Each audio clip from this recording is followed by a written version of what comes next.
Hello everyone, welcome to GK arts tutor. तो आज आम राजनैतिक दल विषय आलोचना करवा दलीय व्यवस्था संपर्क आलोचना करवा एवं भारत में दलीय व्यवस्था लक्षण विषय आलोचना करवा। दलीय व्यवस्था कौन एवं भारतर जो दलीय व्यवस्था प्रचलित तार केतेगुड़े प्रमुख लक्षण संपर्क में आलोचना करवा। तो समस्त को अनुरोध प्रथमे जीके आर्ट्स ट्यूटर आमर चैनल को लाइक शेयर सब्सक्राइब करूँ एवं वीडियो गुड़ी को आरंभ शेष पर्यंत देखा कौन। तो चलतु आरंभ करवा। प्रथमे दलीय व्यवस्था कौन बा जहाँ कहुए इंग्राजी में पार्टी सिस्टम। तो दलीय व्यवस्था जिते बेले राष्ट्र मानक प्रतिनिधिमूलक अनुष्ठान गुड़िकर बा गणतांत्रिक राष्ट्र मानक प्रतिनिधिमूलक जो व्यवस्था प्रचलित है बा जो मतदान व्यवस्था प्रचलित है, तो यही मतदान व्यवस्था प्रचलित होगा फल राष्ट्र मानक दलीय व्यवस्थार आविर्भाव घटिला एवं राष्ट्र मानक राजनैतिक दल माने प्रतिष्ठित हेले। तो पृथ्वी रे सर्वप्रथमे आधुनिक गणतांत्रिक राष्ट्र मानक मध्य सर्वप्रथम युक्तराष्ट्र अमेरिका रे राजनैतिक दल गुड़िकर सृष्टि होता एवं परवर्ती समय यूरोप एवं परे परे अन्य राष्ट्र मानक प्रतिनिधिमूलक गणतांत्रिक व्यवस्था रे राजनैतिक दल मानकर अभ्युत्थान घटिला एवं वर्तमान समय राजनैतिक दल माने गणतांत्रिक राष्ट्र बा प्रतिनिधिमूलक गणतांत्रिक व्यवस्था रे तांकर भूमिका होची गुरुत्वपूर्ण। तो सिगमंड न्यूमैन एक संज्ञा प्रदान करने को जाई कहते जे राजनैतिक दल गुड़िक होती आधुनिक राजनीतिर जीवन रेखा। तो यहीपरि अनेक गुड़े राजनीतिज्ञ बा अर्थशास्त्र राजनीतिज्ञ बा दार्शनिक माने दलीय व्यवस्था संपर्क में विभिन्न प्रकार मत देते। तो सेहीपरि जी.सी. फिल्डकर मतरे गोटे राजनैतिक दल होउची धूमकेतु भली जार सम्मुख भाग में रही एक घन न्यष्टि एवं ताको अनुसरण करिथाए एक दीर्घ गैसीय पुच्छ। अर्थात सबुबेले क्षमता पाई राजनैतिक दल माने निज निज मध्य प्रतिद्वंदिता करती एवं राष्ट्र परिचालन निमंते सेमानकर भूमिका गुरुत्वपूर्ण।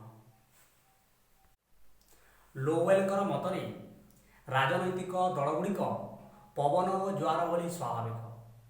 सेहीपरि कहुए आधुनिक गणतंत्र एक रथ हेले राजनैतिक दल माने ताहार चक सदृश।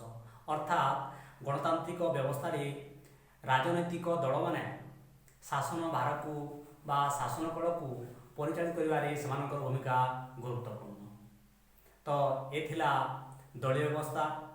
तापरे आमे आलोचना करवा जे भारत में दलीय व्यवस्थार लक्षण। तो भारत में जो दलीय व्यवस्था प्रचलित तार लक्षण संपर्क में आलोचना करवा।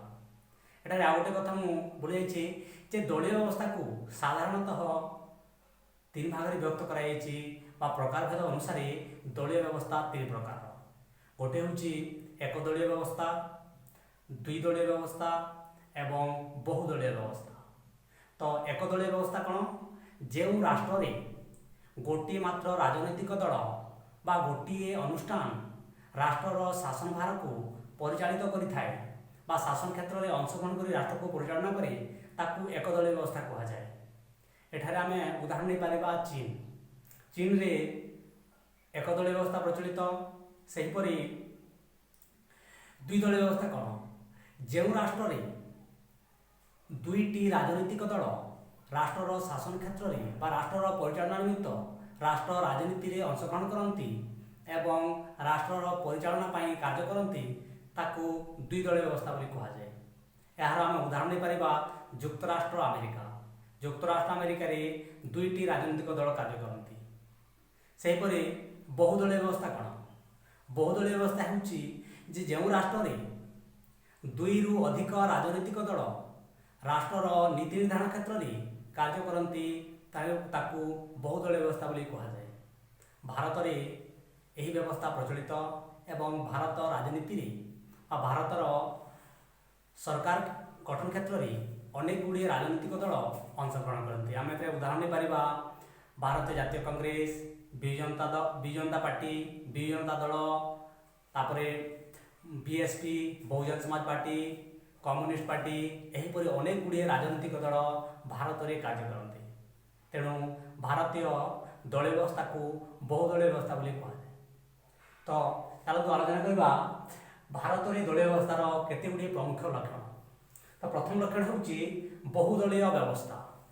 ତ ଭାରତରେ ବହୁଦଳୀୟ ବ୍ୟବସ୍ଥା ପ୍ରଚଳିତ ଏବଂ ଏଠାରେ ବିଭିନ୍ନ ବର୍ଗ, ବିଭିନ୍ନ ଭାଷା, ବିଭିନ୍ନ ସଂସ୍କୃତିର, ବିଭିନ୍ନ ଧର୍ମର ଲୋକ ବସବାସ କରୁଥିବାରୁ ଭାରତରେ ସେହି ବ୍ୟକ୍ତି, ସେହି ସମ୍ପ୍ରଦାୟ, ସେହି ଧର୍ମକୁ ନେଇ ଅନେକ ଗୁଡ଼ିଏ ରାଜନୈତିକ ଦଳ ଗଠିତ ହୋଇଛି ଏବଂ ସେମାନେ ରାଷ୍ଟ୍ରର ସରକାର ଗଠନ କ୍ଷେତ୍ରରେ ବା ଶାସନ କ୍ଷେତ୍ରରେ ଅଂଶଗ୍ରହଣ କରନ୍ତି।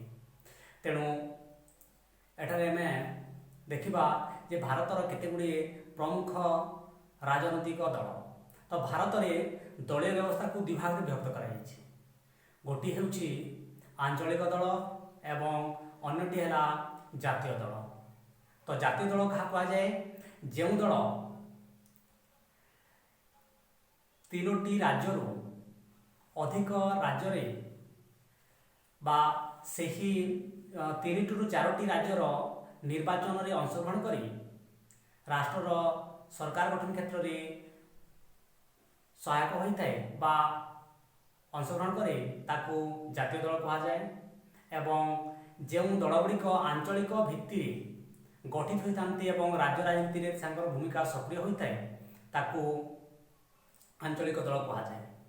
ତ କେତୋଟି ଜାତୀୟ ଦଳର ନାଁ ହେଲା ଭାରତୀୟ ଜାତୀୟ କଂଗ୍ରେସ, ବିଜୁ ଜନତା ପାର୍ଟି, ବହୁଜନ ସମାଜ ପାର୍ଟି, ତାପରେ କମ୍ୟୁନିଷ୍ଟ ପାର୍ଟି। ଏ ହେଲା ଭାରତୀୟ କେତୋଟି ଜାତୀୟ ଦଳ। ସେହିପରି ଭାରତରେ ଦେଖାଯାଇଥିବା କେତେ ଗୁଡ଼ିଏ ଆଞ୍ଚଳିକ ଦଳ ହେଲା ଅକାଳୀ ଦଳ, Biju Janata Dal, Samajwadi party, CPIM, CPI, TDP, Telugu Desam party, DMK, AIADMK ଇତ୍ୟାଦି। ତ ଭାରତର ସର୍ବପ୍ରଥମ ରାଜନୈତିକ ଦଳ ହେଉଛି ଭାରତୀୟ ଜାତୀୟ କଂଗ୍ରେସ, ଯାହାକି ଭାରତରେ ଆଲାନ ଆକ୍ଟାଭିଆନଙ୍କ ନେତୃତ୍ୱରେ 1888ରେ ଗଠିତ ହୋଇଥିଲା ଏବଂ ଭାରତର ସର୍ବପ୍ରଥମ ଆଞ୍ଚଳିକ ଦଳ ହେଉଛି ଅକାଳୀ ଦଳ, ଯାହାକି ସର୍ବପ୍ରଥମେ ପଞ୍ଜାବରେ ଗଠିତ ହୋଇଥିଲା। ତାପରେ ଦ୍ୱିତୀୟ ଲକ୍ଷଣ ହେଉଛି ସର୍ବଦା ପରିବର୍ତ୍ତନଶୀଳ, ଅର୍ଥାତ୍ ଭାରତୀୟ ରାଜନୈତିକ ଦଳଗୁଡ଼ିକ ସର୍ବଦା ଅସ୍ଥାୟୀ ଏବଂ ଏମାନେ ସ୍ଥିର ନୁହନ୍ତି। ସେମାନଙ୍କ ମଧ୍ୟରେ ସର୍ବଦା ପରୀକ୍ଷା ନିରୀକ୍ଷା ଚାଲୁ ରହିଥାଏ ଏବଂ ଦଳ ମଧ୍ୟରେ ବିଭାଜନ, ଦଳବଦଳ, ଗୋଷ୍ଠୀ କନ୍ଦଳ, ମେଣ୍ଟ ରାଜନୀତି ଏବଂ ବିରୋଧୀ ମେଣ୍ଟ ଏହିପରି ବିଭିନ୍ନ ପ୍ରକାର କାର୍ଯ୍ୟକଳାପ ସର୍ବଦା ଦେଖାଯାଏ, ଯାହାଫଳରେ ସର୍ବଦା ଦଳମାନଙ୍କର ରୂପରେଖ ପରିବର୍ତ୍ତନ ଘଟେ। ତ ତେଣୁ ଭାରତୀୟ ଦଳୀୟ ବ୍ୟବସ୍ଥା ହେଉଛି ବା ଭାରତର ରାଜନୈତିକ ଦଳଗୁଡ଼ିକ ସର୍ବଦା ପରିବର୍ତ୍ତିତ ବା ପରିବର୍ତ୍ତନଶୀଳ ଅଟନ୍ତି।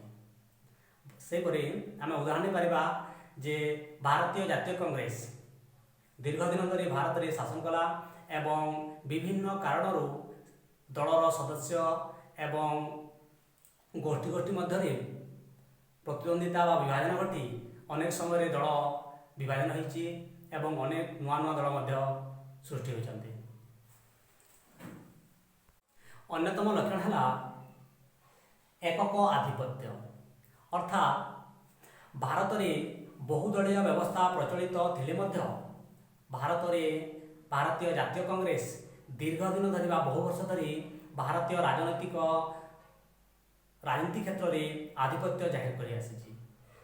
ସ୍ୱାଧୀନତା ପରେ ପରେ ଏହି ଦଳ ଦୀର୍ଘ ଦିନ ଧରି ଭାରତରେ ଶାସନ କରି ଆସିଛି ଏବଂ ଏହାକୁ ଦଳର ଏକକ ଆଧିପତ୍ୟ ବୋଲି ମଧ୍ୟ କୁହାଯାଏ। କାହିଁକି ନା ଯେ ଏହି ଦଳ ଦୀର୍ଘ ଦଶନ୍ଧି ଧରି ଭାରତୀୟ ରାଜନୀତିରେ ନିଜର ପ୍ରତିଭାବସ୍ଥା ବା କ୍ଷମତା ବା ଆଧିପତ୍ୟ ଜାହିର କରିଯାଏ। ଏଠାରେ ଆମେ ଓଡ଼ିଶାରେ ମଧ୍ୟ ଏକ ଉଦାହରଣ ନେଇପାରିବା ଯେ 2014 ପରେ ପରେ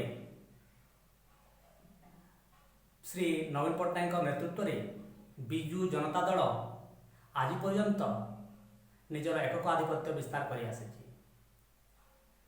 ତାପରେ ଅନ୍ୟତମ ଲକ୍ଷଣ ହେଉଛି ପଞ୍ଜୀକୃତ ଦଳୀୟ ବ୍ୟବସ୍ଥା। ତ ପଞ୍ଜୀକୃତ ଦଳୀୟ ବ୍ୟବସ୍ଥା କ'ଣ ଯେ ଭାରତରେ ରାଜନୈତିକ ଦଳମାନେ ପଞ୍ଜୀକୃତ ହେବାର ବ୍ୟବସ୍ଥା କରାଯାଇଛି ବା ରେଜିଷ୍ଟ୍ରେସନ ହେବାର ବ୍ୟବସ୍ଥା କରାଯାଇଛି ଏବଂ ସେମାନେ ଭାରତୀୟ ନିର୍ବାଚନ ଆୟୋଗ ପାଖରେ ପଞ୍ଜୀକୃତ ହେବେ, ଯାହାକି ଭାରତରେ 1988 ମସିହା ଡିସେମ୍ବର ମାସରୁ ଏହି ବ୍ୟବସ୍ଥା ଲାଗୁ କରାଯାଇଥିଲା ଏବଂ ଦଳମାନେ ଦଳ ଗଠିତ ହେବାର 60 ଦିନ ମଧ୍ୟରେ ନିର୍ବାଚନ ଆୟୋଗ ପାଖରେ ପଞ୍ଜୀକୃତ ହେବାର ଆଇନ ବା ବ୍ୟବସ୍ଥା କାର୍ଯ୍ୟକାରୀ କରାଯାଇଛି। ସେହିପରି 1951 ମସିହାର ଜନପ୍ରତିନିଧିତ୍ୱ ଆଇନ ବଳରେ ନିର୍ବାଚନ ଦଳ ଗଠିତ ହେବାର ବା ଦଳ ପ୍ରତିଷ୍ଠା ହେବାର 60 ଦିନ ମଧ୍ୟରେ ସେମାନେ ନିହାତି ଭାବରେ ନିର୍ବାଚନ ଆୟୋଗ ପାଖରେ ପଞ୍ଜୀକୃତ ହେବେ। କିନ୍ତୁ ବର୍ତ୍ତମାନ ଏହି ବ୍ୟବସ୍ଥାରେ ପରିବର୍ତ୍ତନ ଘଟିଛି ଏବଂ ବର୍ତ୍ତମାନ ଦଳ ଗଠନ ହେବାର 30 ଦିନ ମଧ୍ୟରେ ନିହାତି ଭାବରେ ରାଜନୈତିକ ଦଳ ନିର୍ବାଚନ ଆୟୋଗ ପାଖରେ ପଞ୍ଜୀକୃତ ହେବେ, ନଚେତ୍ ସେ ଅଯୋଗ୍ୟ ଘୋଷିତ ହୋଇପାରନ୍ତି। ତାପରେ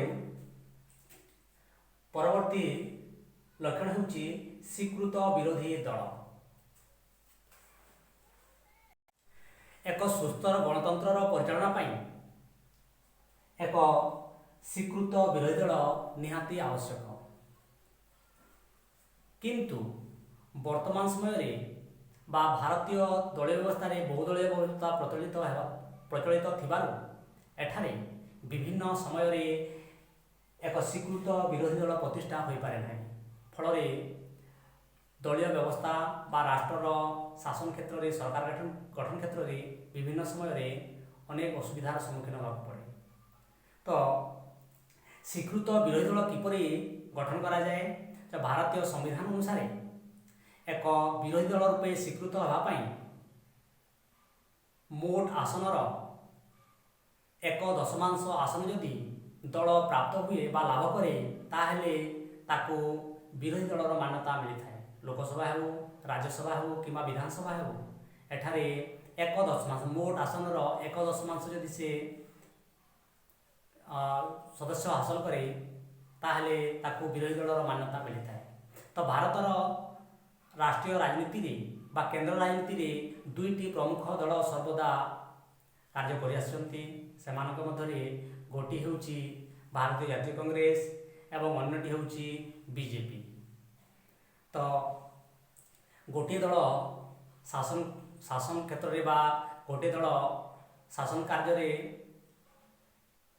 ଶାସନ ପରିଚାଳନା କଲାବେଳେ ଅନ୍ୟଟି ବିରୋଧୀ ଦଳ ହିସାବରେ କାର୍ଯ୍ୟ କରିଥାଏ। ତାପରେ ଅନ୍ୟତମ ଲକ୍ଷଣ ହେଲା ଏକମତାଦର୍ଶୀ ବା ଯାହାକୁ କୁହାଯାଏ ସମମତାଦର୍ଶୀ। ଅର୍ଥାତ୍ ଭାରତୀୟ ଦଳୀୟ ବ୍ୟବସ୍ଥାରେ ଯେଉଁ ସବୁ ରାଜନୈତିକ ଦଳମାନେ କାର୍ଯ୍ୟ କରିଛନ୍ତି, ସେମାନଙ୍କର ବିଚାରଧାରା ବା ଚିନ୍ତାଧାରା ହେଉଛି ଏକ ପ୍ରକାର ଏବଂ ସମସ୍ତେ ଏକ ଚିନ୍ତାଧାରାରେ ବିଶ୍ୱାସ କରନ୍ତି। ବାସ୍ତବରେ ସେମାନଙ୍କ ମଧ୍ୟରେ ବା ତାଙ୍କ ଚିନ୍ତାଧାରାରେ କିଛି ପରିବର୍ତ୍ତନ ଥିଲେ ମଧ୍ୟ ପ୍ରାୟତଃ ସେମାନଙ୍କର ବିଚାରଧାରା ଏକ ପ୍ରକାରର। ବାସ୍ତବରେ ସବୁ ଦଳ ନିଜର ଆଧିପତ୍ୟ ବିସ୍ତାର ପାଇଁ, ଲୋକମାନଙ୍କୁ ଆକୃଷ୍ଟ କରିବା ପାଇଁ ସେମାନେ ବିଭିନ୍ନ ପ୍ରକାର ଭିତ୍ତିଭୂମି, ଜାତି, ଧର୍ମ, ଭାଷା, ଅଞ୍ଚଳକୁ ରାଜ୍ୟ ରାଜନୀତି ବା କେନ୍ଦ୍ର ରାଜନୀତିରେ ସେମାନେ ତାକୁ ପ୍ରୟୋଗ କରିଥାନ୍ତି। ତଥାପି ବର୍ତ୍ତମାନ ସମୟରେ ଏହି ଦଳମାନଙ୍କର ବିଚାରଧାରାରେ କିଛି ପରିବର୍ତ୍ତନ ବା କିଛି ବି ପାର୍ଥକ୍ୟ ଦେଖିବାକୁ ମିଳୁଛି। ତ ଏ ଥିଲା ସ୍ୱୀକୃତ ସମମତାଦର୍ଶୀ। ତାପରେ ଅନ୍ୟତମ ଲକ୍ଷଣ ହେଲା ଆଭ୍ୟନ୍ତରୀଣ ଗଣତନ୍ତ୍ରର ଅଭାବ। ଅର୍ଥାତ୍ ଭାରତୀୟ ଗଣତାନ୍ତ୍ରିକ ବ୍ୟବସ୍ଥା ବା ଦଳୀୟ ବ୍ୟବସ୍ଥାରେ ଯେଉଁ ସବୁ नीति एवं आदर्श गणतंत्र नीति एवं आदर्श अन्यମାନଙ୍କୁ ବିଭିନ୍ନ ପ୍ରକାର ଉପदेଶ ଦେଇଥାଏ, ତଥାପି ଏହି ବ୍ୟବସ୍ଥାରେ ବା ଏହି ଗଣତାନ୍ତ୍ରିକ ବ୍ୟବସ୍ଥାରେ ଏହି ରାଜନୈତିକ ଦଳମାନଙ୍କର ତାଙ୍କର ଚିନ୍ତାଧାରା, ତାଙ୍କର ଯେଉଁ କାର୍ଯ୍ୟକଳାପ ଯାହାକି ସମ୍ପୂର୍ଣ୍ଣ ଭାବରେ ଗଣତାନ୍ତ୍ରିକ ନୁହେଁ। ଦଳ ମଧ୍ୟରେ ବିଭାଜନ, କ୍ଷମତାର ଲାଳସା ଏବଂ ନିଜର ସ୍ୱାର୍ଥ ଦୃଷ୍ଟିରୁ ସେମାନଙ୍କ ମଧ୍ୟରେ ସର୍ବଦା ବିଭିନ୍ନ ପ୍ରକାର ଅପ୍ରୀତିକର ପରିସ୍ଥିତି ସୃଷ୍ଟି ହୋଇଥାଏ ଏବଂ ସେମାନେ ଗଣତନ୍ତ୍ରକୁ ପ୍ରକୃତରେ ଆଦରି ବା ଗଣତନ୍ତ୍ରର ଆଦର୍ଶକୁ ନେଇ କାର୍ଯ୍ୟ କରନ୍ତି ନାହିଁ, ଯାହାଫଳରେ ଦଳୀୟ ବ୍ୟବସ୍ଥାରେ ବା ଦଳମାନଙ୍କ ମଧ୍ୟରେ ଗଣତନ୍ତ୍ରର ଅଭାବ ପରିଲକ୍ଷିତ ହୁଏ। ଭାରତରେ ବହୁ ସଂଖ୍ୟକ ଆଞ୍ଚଳିକ ଦଳମାନେ କାର୍ଯ୍ୟ କରନ୍ତି ବା ଦଳମାନଙ୍କର ସୃଷ୍ଟି ହୋଇଛି।